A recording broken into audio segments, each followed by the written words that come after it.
Combien de fois on m'a dit va bosser feignasse, par exemple. Bon, ça, j'ai Voilà. compris. Vous croyez que quelqu'un qui tombe dans la rue, ça lui fait plaisir? Vous croyez que moi ou lui a voulu ça? Il faut être fort psychologiquement. Moi, j'ai jamais pensé à me supprimer, mais j'ai 2 potes qui l'ont fait.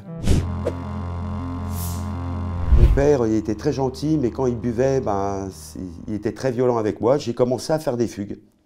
C'est comme ça, je faisais des fugues de 3 mois, 4 mois, et je commençais à me débrouiller pour gagner un peu d'argent. C'est là que j'avais commencé à faire la manche à partir de 12 ans pour pouvoir survivre.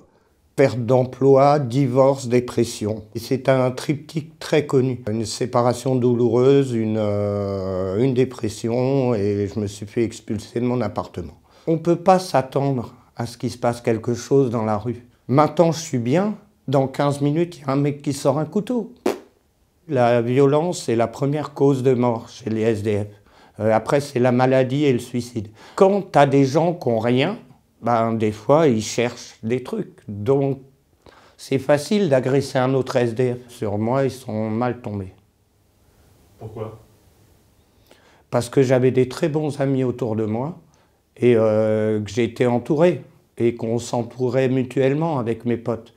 Comme ça, s'il y en avait un qui avait un problème, on allait voir le problème et on le réglait. J'ai été aidé grâce à des anciens qui connaissaient la rue, qui m'ont formé dans la rue.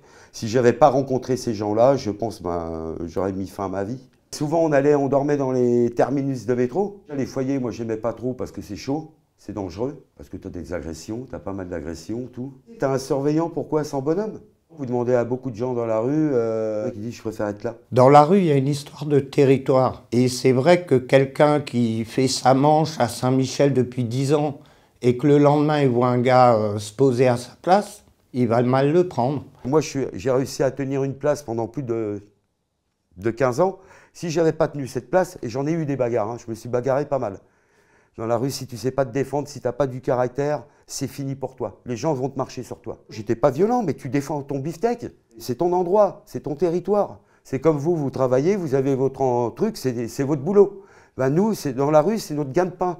C'est les gens que tu connais qui t'aident. Il faut être fort psychologiquement pour justement pas se laisser aller. Moi, j'ai jamais pensé à me supprimer, mais j'ai 2 potes qui l'ont fait.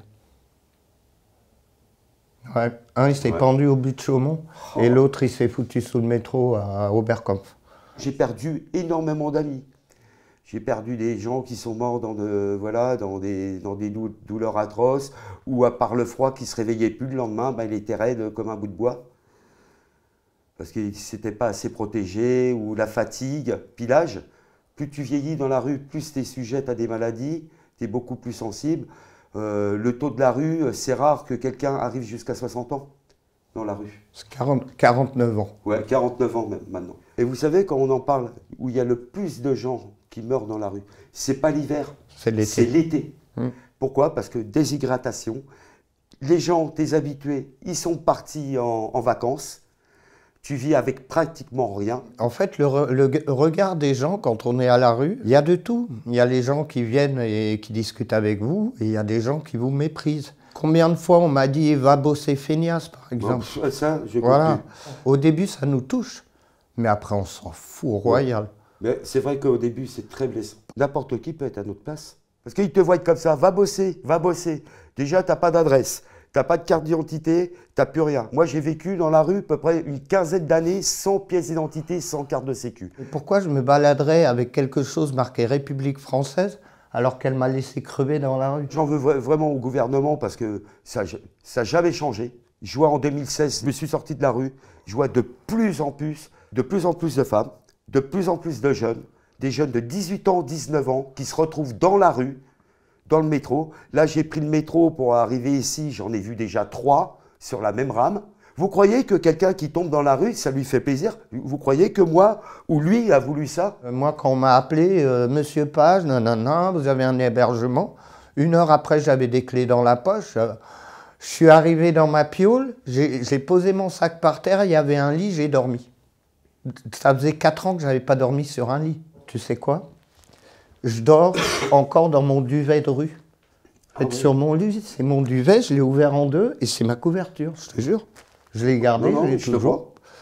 Et Parce qu'il y a un truc dans la rue, c'est que rien n'est jamais acquis. Surtout moi, qui suis en centre d'hébergement, on ne sait jamais. On peut me dire dans une semaine, il faut que tu foutes le camp, et je suis à la rue. Donc, si on me dit ça, je remets mon duvet dans le sac et c'est reparti. Voilà. Mais oui, c'est con, mais j'ai gardé ce duvet. On m'en a proposé d'autres et tout, mais non. Mon duvet m'a sauvé la vie, donc je le garde.